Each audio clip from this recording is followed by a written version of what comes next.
Hello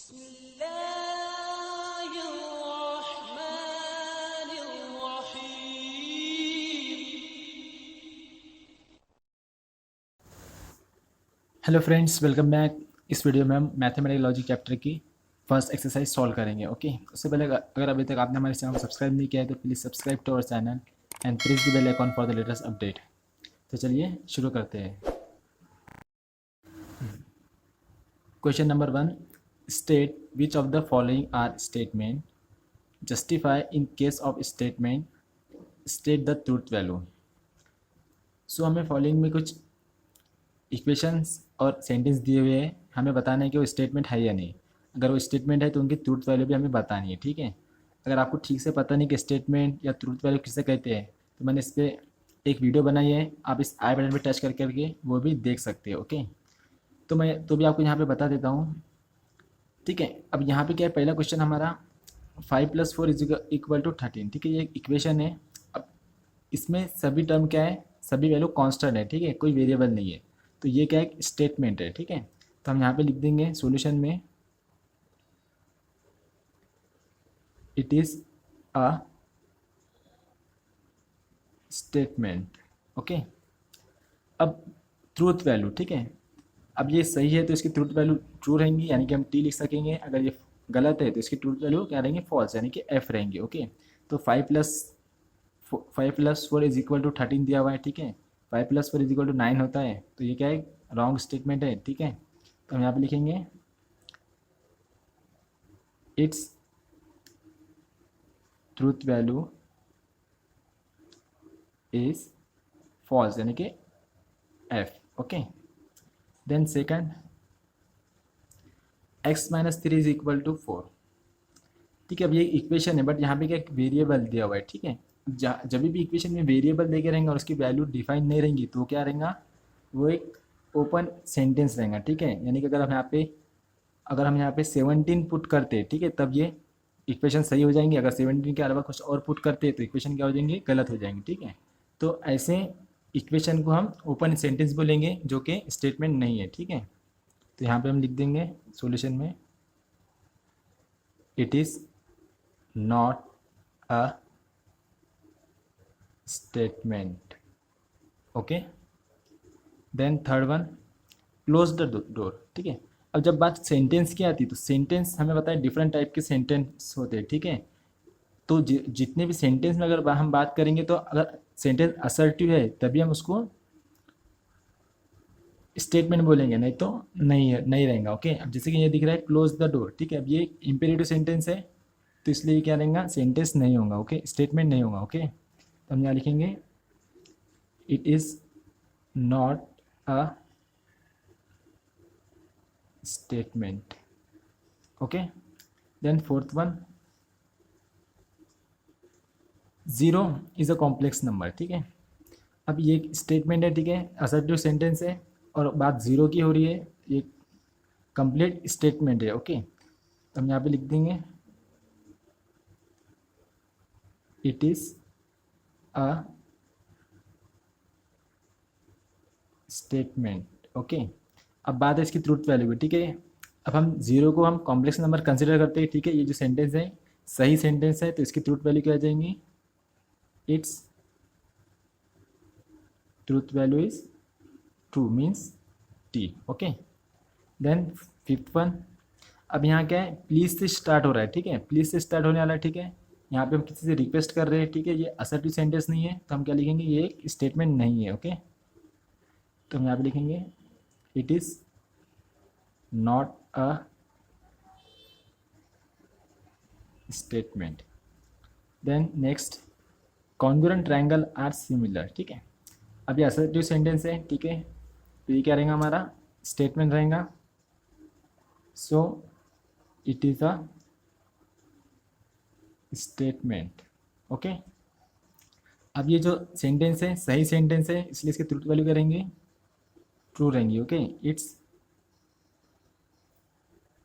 truth value is T. Okay, then seventh one, X square is equal to X, ठीक है। Equation है, मैंने कहा था अगर जब भी इक्वेशन में कोई वेरिएबल रहेगा तो वो क्या रहेंगे, ओपन सेंटेंस रहेगा। अगर इसकी वैल्यू एक्स की वैल्यू डिफाइन नहीं है तो वो क्या रहेगा, स्टेटमेंट नहीं होगा, ठीक है। तो यहाँ पे एक्स की वैल्यू डिफाइन नहीं है, अगर हम एक्स की जगह पे 1 लेते हैं तो ये सही होगा, अगर एक्स की जगह पे हम कोई और वैल्यू लेते हैं तो ये क्या हो जाएगा, गलत हो जाएगा, ठीक है।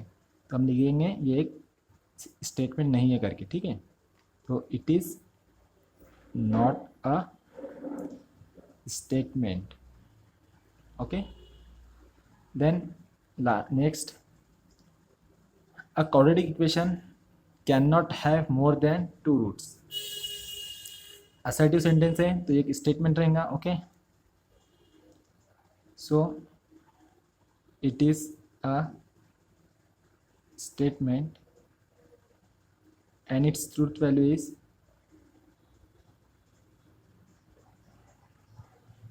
अब क्या है, quadratic equation cannot have more than 2 roots, तो इसमें बताया वाला quadratic equation के 2 से ज़्यादा रूट्स नहीं होते, ठीक है।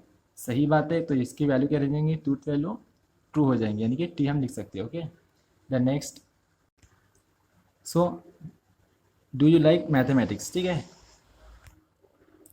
सो ये क्वेश्चन है, इंटरोगेटिव सेंटेंस है, असर्टिव सेंटेंस नहीं है, तो ये स्टेटमेंट नहीं होगा, okay. Solution, it is not a statement,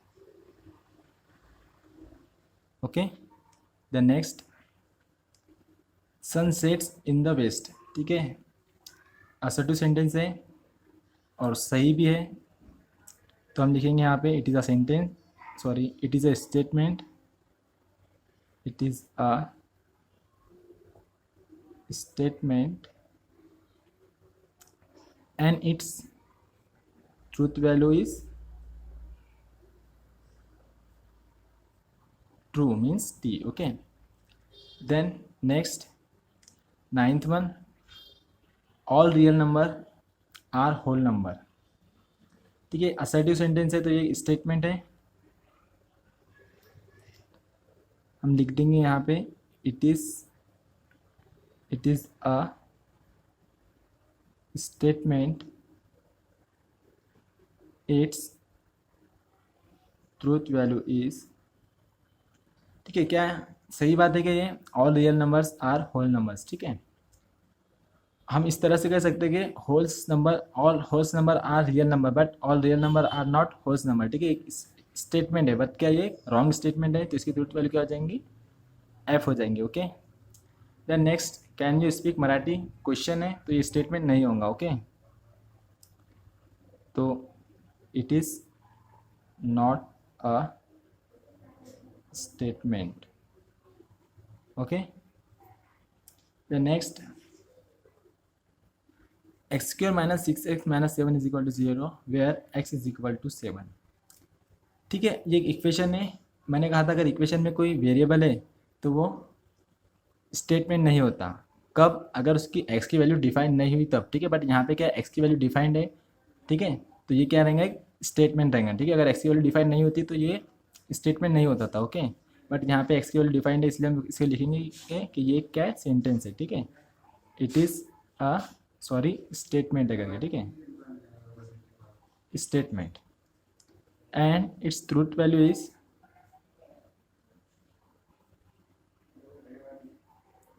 अब इसकी ट्रूथ वैल्यू क्या है, सही, अगर हम यहाँ पे x की जगह पे 7 पुट करते हैं तो हमें 0 मिलता है, ठीक है। सही इक्वेशन है, दैट इज हम यहाँ पे लिख सकते हैं true means t। The next, the sum of cube root of unit is 0, ठीक है। असर्टिव सेंटेंस है और जो कि सही है, ठीक है। तो हम लिख सकते हैं it is a statement and it's truth value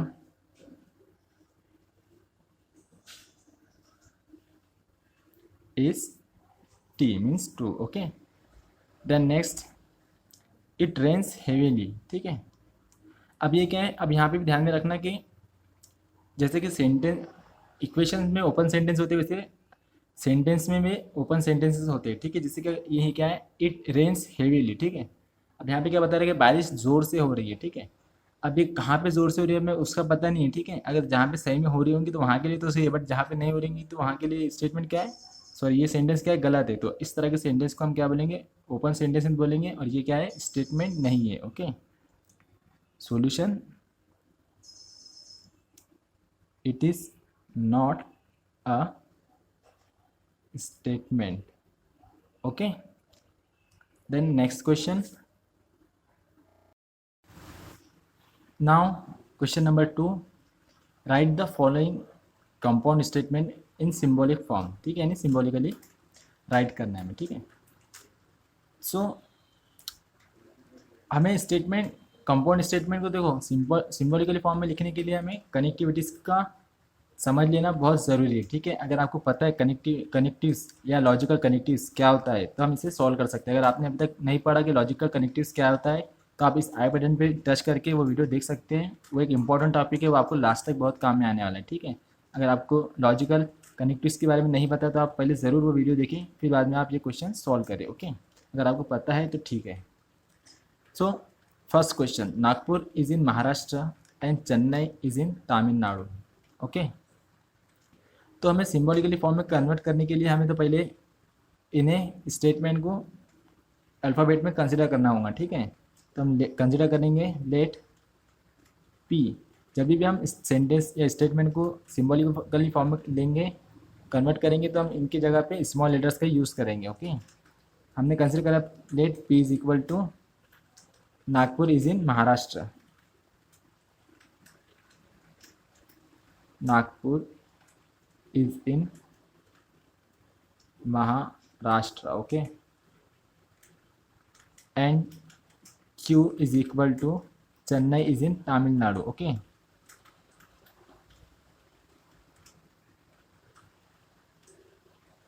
Tamil Nadu. अब सिंबॉलिकली फॉर्म में कन्वर्ट करना है हमें, इट्स सिंबॉलिक फॉर्म इज, क्या होगा, पहले कौन सा स्टेटमेंट है, नागपुर इन महाराष्ट्र, तो उसकी जगह पे हम लेंगे P। अब यहाँ पे ये एंड जो है लॉजिकल कनेक्टिव है, इसे हम सिंबॉलिकली फॉर्म में क्या कहते हैं, हम इसे कंजंक्शन कहते हैं। ठीक है, और इसका सिंबल क्या है, इस तरह से। ठीक है, P and Chennai is in Tamil Nadu, that is Q, तो इसका सिंबॉलिक फॉर्म हो जाएगा P conjunction Q। Okay, then next, triangle is equilateral और आइसोस्केलस। ठीक है, जैसे यहाँ पे दो सेंटेंस दिख रहे हैं, ट्राइंगल इज इक्विलेटरल और ट्राइंगल इज आइसोस्केलस। ठीक है, तो हम कंसिडर करेंगे let P is equal to triangle is equilateral and Q is equal to triangle is isosceles. Okay, तो हमें इस तरह से कंसिडर करना पड़ेगा। ठीक है, एक ट्राइंगल इज इक्विलेटरल और एक दूसरा ट्राइंगल इज आइसोस्केलस। देन हम इसका सिंबॉलिक फॉर्म लिख सकते हैं, इट्स सिंबॉलिक फॉर्म इज, क्या होगा, P। अब ये दोनों सेंटेंस के बीच में क्या है, ये लॉजिकल कनेक्टिविटी और है। ठीक है, तो हम इसे लिखेंगे P, और के लिए हम कौन सा सिंबल यूज़ करते हैं, डिसजंक्शन का। ओके, तो ये डिसजंक्शन का सिंबल है, देन Q, तो ये हमारा सेंटेंस का क्या हो गया, सिंबॉलिक फॉर्म हो गया। ओके, स्टेटमेंट का। Then next third one, the angle is right angle if and only if it is of measure 90 degree. ठीक है, तो हम यहाँ पे भी दो स्टेटमेंट दिख रहे हैं आपको, एक पहला यहाँ तक के राइट एंगल तक है, दूसरा it is of measure 90 degree. ठीक है, तो हम कंसिडर करेंगे P is equal to the angle is right angle. Okay, and second statement Q is equal to it is of measure 90 degree. तो इसका सिंबॉलिक फॉर्म हो जाएगा, इट्स सिंबॉलिक फॉर्म इज,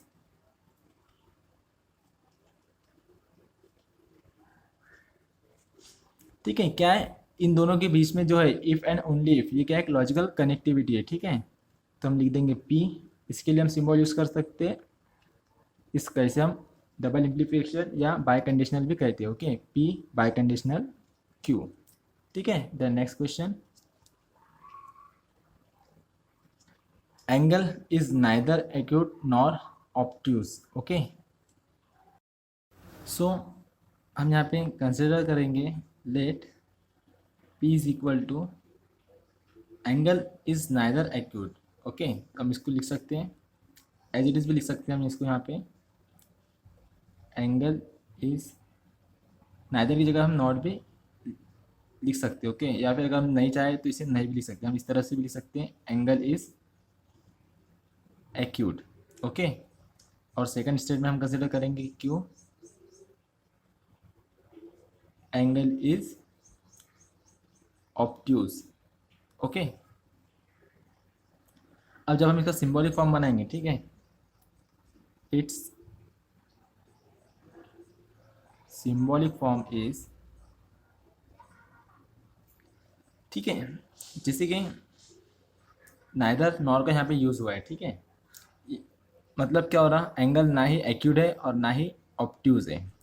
तो हमने यहाँ पे कंसिडर करा कि पी एक स्टेटमेंट है, क्या है, एंगल इज एक्यूट है और एंगल इज ऑब्ट्यूज है, ठीक है। अगर हम इसको इस तरह से लिख देते हैं पी कंजंक्शन क्यू, तो इसका क्या मतलब हो जाएगा कि एंगल जो है एक्यूट है और एंगल क्या है, ऑब्ट्यूज है, ठीक है, जो कि हमारे स्टेटमेंट से अपोजिट में जा रहा है, ठीक है। तो हमें नाइदर का नाइदर और नॉर का यूज़ करना है, ठीक है। तो हम यहाँ पे क्या यूज़ करेंगे, हम यहाँ पे निगेशन का यूज़ करेंगे, ठीक है। निगेशन का मतलब नॉट होता है, यानी उसका अपोजिट है। अब यहाँ पे एंगल लिख कर है एंगल इज एक्यूट, तो निगेशन पी क्या हो जाएगा, एंगल इज नॉट एक्यूट या फिर angle is neither acute, okay. इसी तरह से नॉर ऑब्ट्यूज, यानी कि नॉर नाइदर नॉर की जगह पे हम क्या यूज़ करेंगे, कंसिडर करेंगे कंजंक्शन का, ठीक है। नॉर है यहाँ पे, ठीक है, तो उसकी जगह पे हम कंजंक्शन का यूज़ करेंगे। अगर यहाँ पे आइदर और होता था तो हम दिस जंक्शन का यूज़ कर सकते हैं, ओके। बट यहाँ पे नॉर है, ठीक है, तो हम इसलिए कंजंक्शन का यूज़ करेंगे। उसी तरह यहाँ पे हमने नॉट का यूज़ नहीं किया, तो हमें यहाँ पे भी नॉट लगाना पड़ेगा। तो हमारा सिंबॉलिक फॉर्म हो जाएगा negation P conjunction negation Q. अगर हम यहाँ पे नॉट का यूज़ करते थे, यानी कि अगर हम लेते थे कंसिडर करते थे P is angle is not acute and Q is angle is not obtuse, तो हमें यहाँ पे नॉट लगाने की ज़रूरत नहीं पड़ती थी, ठीक है, क्योंकि हमने पहले से ही कंसिडर किया हुआ है, ठीक है। अब हमने यहाँ पे कंसिडर नहीं किया, इसलिए हम यहाँ पे निगेशन का यूज़ कर रहे हैं, ओके। द नेक्स्ट क्वेश्चन,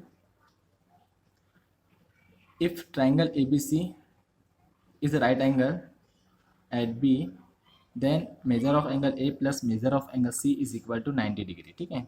ये दो स्टेटमेंट है इफ एंड देन से कंपाउंड स्टेटमेंट बना हुआ है, ठीक है। तो हम यहाँ पे कंसिडर करेंगे let P is a statement triangle ABC is right angle at B, and second statement हम कंसिडर करेंगे measure of angle A plus measure of angle C is equal to 90 degree, ठीक है। सो इसका symbolic form हो जाएगा, its symbolic form is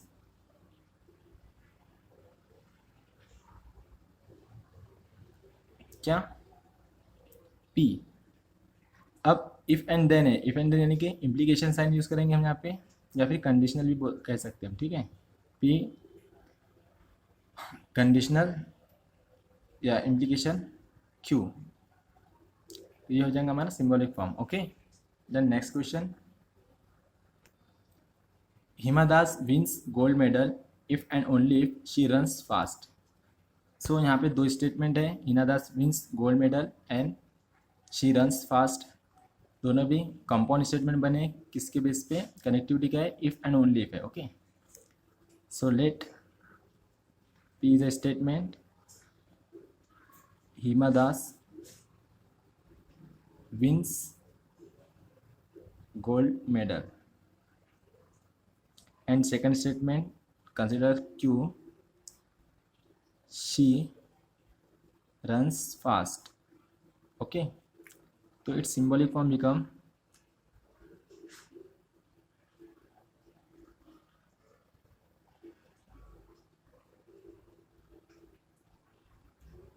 ठीक है, P if and only if के लिए हम बाय कंडीशनल यूज़ करते, ठीक है, इस तरह से q which is our symbolic form. Okay, then next, x is not irrational number but it is square on integer. So solution, let p is equal to x is not irrational number and q is equal to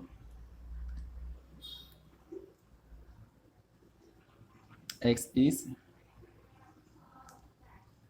square of an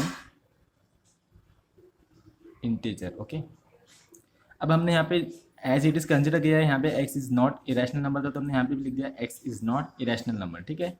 मैंने कहा था but के लिए और and के लिए हम conjunction का यूज़ करेंगे, तो हम बीच में कंजंक्शन लेंगे, तो हम लिखेंगे यहाँ पे sorry it's symbolic form is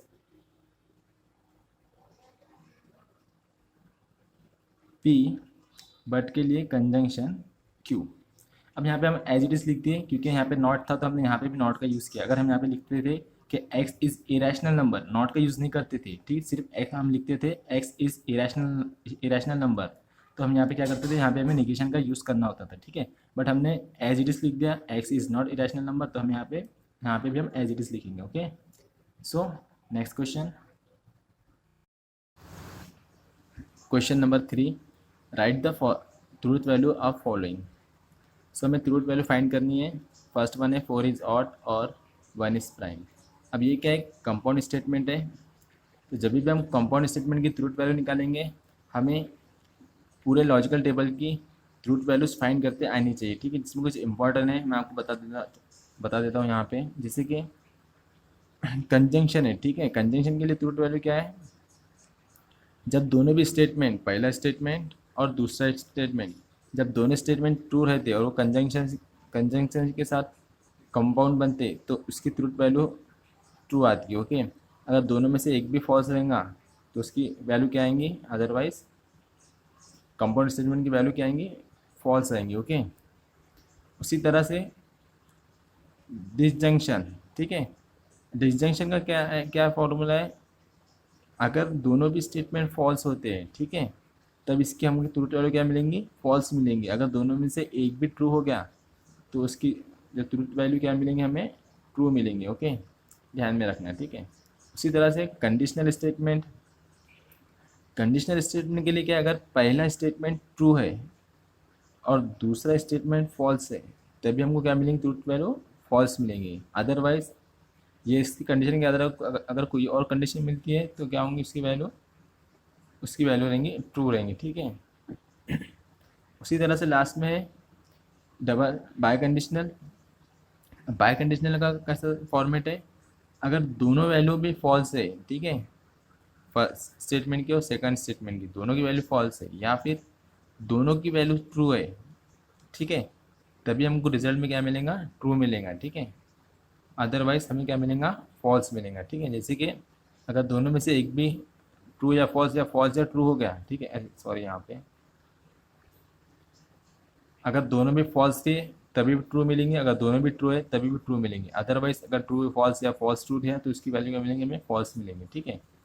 तो ये पांचों कनेक्टिविटीज़ की ये ट्रूथ वैल्यू इतना ध्यान में रखना कंपलसरी है, ठीक है। अगर आपको ये याद नहीं है तो आप ट्रूथ वैल्यू सॉल्व नहीं कर सकोगे। ओके, और लास्ट में आता है नेगेशन। नेगेशन का सिंपल है, ट्रू का नेगेशन हम फॉल्स लिखते हैं और फॉल्स का नेगेशन हम ट्रू लिखते हैं, ठीक है। तो ये आपको याद होना ज़रूरी है, इसी के बेस पे हम ट्रूथ वैल्यू फाइंड करेंगे। सो पहला क्वेश्चन है हमारा 4 इज़ ऑड और 1 इज़ प्राइम। तो यहाँ पे हम कंसिडर कर लेते हैं P is a statement, 4 is odd and Q is a statement, 1 is prime। Okay, अब इसकी हमें ट्रूथ वैल्यू फाइंड करनी है कि नाउ सिंबॉलिक फॉर्म क्या हो जाएगा इसका, P। अब यहाँ पे और है, और मीन्स डिसजंक्शन Q, Q के लिए Q। सो अब क्या लिया हुआ है, 4 इज़ ऑड, ठीक है। 4 एक हमें पता है कि 4 का एक इवन नंबर है तो जो पहला स्टेटमेंट है उसकी ट्रूथ वैल्यू क्या रहेंगे, फॉल्स रहेंगे, फॉल्स। और यानी डिसजंक्शन क्यू, क्यू क्या लिख कर है, 1 इज प्राइम। ठीक है, हमें पता है 1 प्राइम नंबर नहीं होता है। ठीक है, यहाँ पे प्राइम दिया है तो ये भी फॉल्स दिया हुआ है, तो यहाँ पे भी हम लिखेंगे फॉल्स। तो बीच में डिसजंक्शन है, हमें पता है कि डिसजंक्शन की कंडीशन कब फॉल्स आती है, जब दोनों में फॉल्स दिए तब हमें फॉल्स मिलता है, अदरवाइज ट्रू मिलता है। ठीक है, तो इसकी ट्रूथ वैल्यू क्या हो जाएंगे, फॉल्स हो जाएंगे। Okay, then next, 64 is a perfect square and 46 is a prime number. अब यहाँ पे भी हम कंसिडर करेंगे is a statement 64 is perfect square and second Q is a statement 46 is a prime number.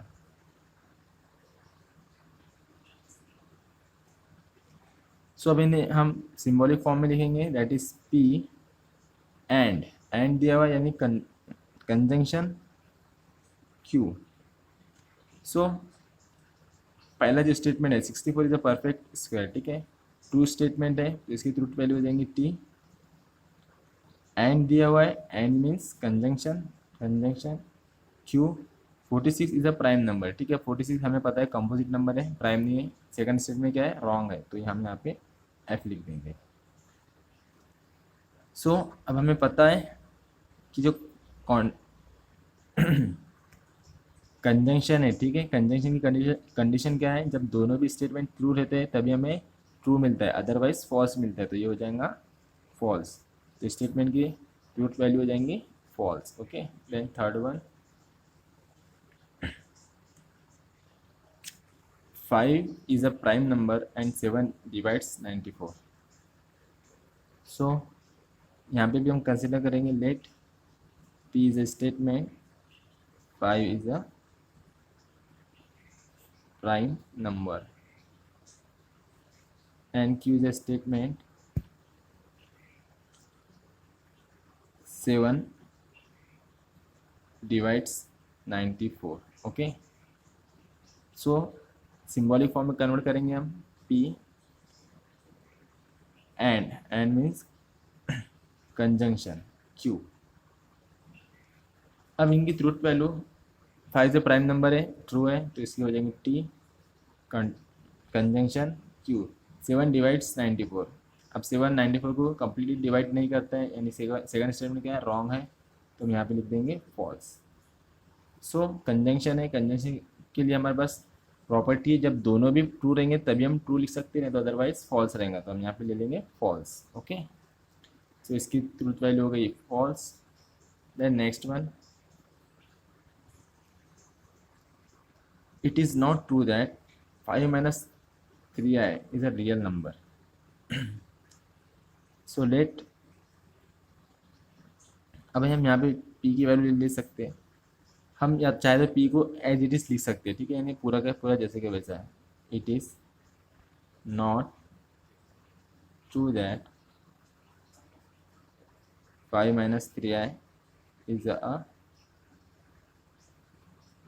Real number. ठीक है, अगर हम इस तरह से लेंगे तो जो इसकी सिंबॉलिक फॉर्म में हम सिर्फ P लिखना पड़ेगा, ठीक है, और इसकी ट्रूथ वैल्यू हो जाएंगी।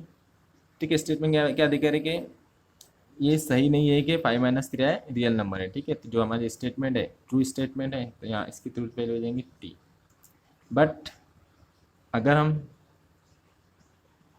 हम इस तरह से लेते हैं P is equal to, it is not को छोड़ के it is true that, it is true that 5 minus 3i is a real number.